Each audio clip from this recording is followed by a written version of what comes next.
Mungkin tak banyak orang yang mau berkunjung di SD Negeri 3 Tondomulo.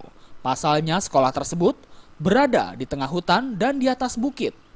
Sekolah yang terdapat di Dusun Buten, Desa Tondomulo, Kecamatan Kedung Gadem, Bojonegoro ini hanya memiliki 21 siswa.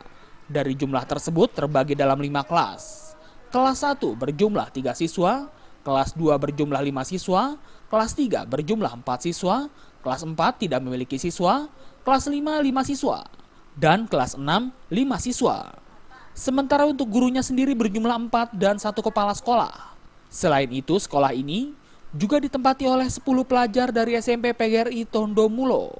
Alasan mereka menempati sekolah tersebut karena jarak antara Dusun Buten dengan Desa Tondomulo jalannya sulit untuk dilalui, apalagi pada saat musim penghujan. Sudah dipastikan mereka tidak akan pergi ke sekolah. Tak hanya itu, bangunan sekolah tersebut hanya terbuat dari papan kayu yang sudah lapuk termakan usia. Sementara lantai dari sekolah tersebut hanyalah tanah liat biasa.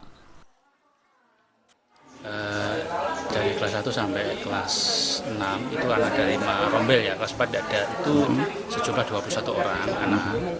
Itu dari sini tidak ada anak ya adanya yaitu 21 orang. Pak, ada kendala Pak selama mengajar di sini?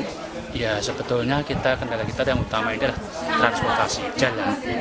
Kita ini sangat tergantung oleh itu karena kita kan sekarang ini kan sistemnya kan cepat-cepat. Untuk sampai ke SDN 3 Tondomulo, setiap harinya para guru SDN 3 Tondomulo harus menempuh jarak sekitar 5 km dari desa Tondomulo.